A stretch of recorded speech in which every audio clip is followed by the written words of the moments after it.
On August 11th, the Charlotte Humphrey Zone design team met for the second time. The meeting had three major purposes. One was to introduce the community engagement tool of audience polling to the design team. A second was to review the community survey that the design team would be asked to go out and get more community input with. And third, to solicit some ideas from the design team about programs and about the community engagement process itself. Audience polling is a leading edge tool used to ask questions of an audience, solicit their responses instantly, and to see the diversity of input. During the meeting, the design team used the audience polling tool on questions related to the survey.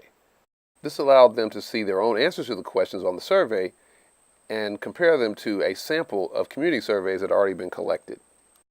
Which of these aspects of crime and punishment have touched you or your family? You can choose as many as apply. Been a victim of a serious crime not reported to the police, victim of a serious crime that was reported to the police, arrested for a crime that we did not commit, arrested for a crime that we did commit, and that this is you or your family, so it's I or we, served more than a month behind bars, jail or prison, experienced unnecessary police violence, or something else that is an aspect of crime and punishment that has touched you or your family.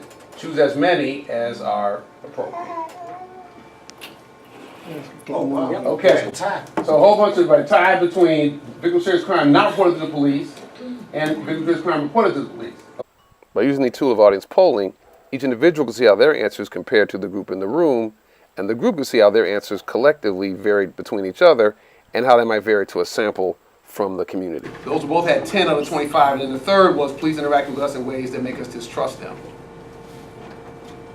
Which of these practices you missed the most? Y'all focused on people handling conflicts well and showing respect for people, followed closely by healthy attitudes towards who's a neighbor and who is not. The biggest one was making good decisions about conflicts in the community, which was number 3. So that was corresponding. The second was people have a healthy understanding of who's in a neighborhood and who's in a different neighborhood.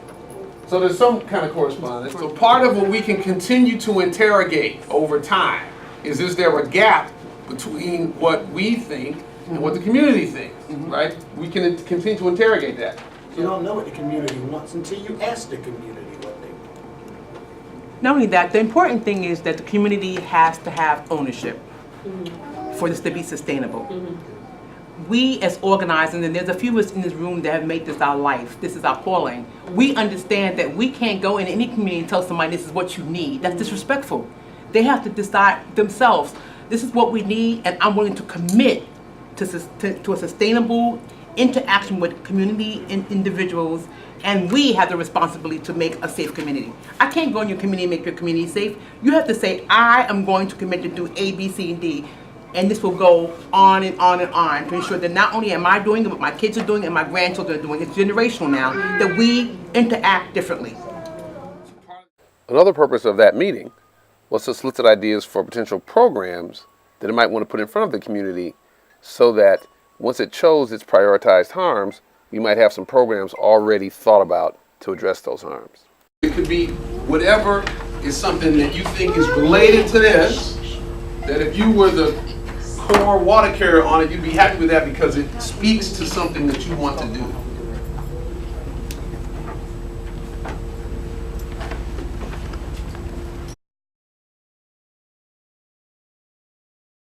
A voting workshop and a night out experience.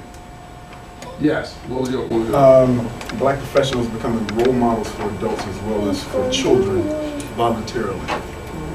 So some efforts to recruit black professionals into the impact neighborhoods that they probably don't touch that much. So basically, it's dealing with reentry for people with a criminal history and figuring out some sort of program, but it's a longer thing because it's kind of from when they're incarcerated to helping them become. Yeah, and the other one is somehow dealing with the pipeline of the schools into prisons. Okay, go ahead. Mine was because from conversations here in NC in the school, something also like not only with like police in the communities, also like young, older versus younger. I think everyone needs to be able to come together and like there needs to be discussions amongst those groups because. So intergenerational dialogue, right? We need that. Right. That. Well, my idea is a 0 through Head Start STEAM program. science, technology, and engineering, arts, and math. In addition to giving some program ideas, the design team also had some valuable reflections, some valuable advice about how the community engagement process might proceed. Yeah, I was just gonna say we're doing there's a youth engagement survey being done too, and I think that's a good thing to consider because there's some folks you're gonna find on the street like doing a survey. Some folks you're gonna reach online. So I think like having different methods, and I think also doing like the group setting is really helpful, like we did today, because that also allows for some dialogue, like some questions around like questions that we had about the questions. Right. So I think it makes sense to if we can do like a mix of methods. The design team was able to further develop some of the program ideas before the meeting ended. It was 3 main points that were lifted up in regards to that disconnect: the respect factor, the respect for generations up and down, the breakdown of the family structure that includes church, and then wisdom through someone else's experience.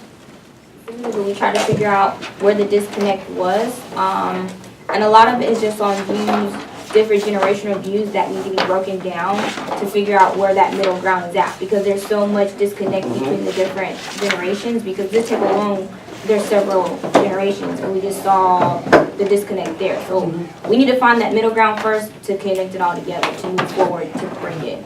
I did it. Gotcha. Okay, well, we can.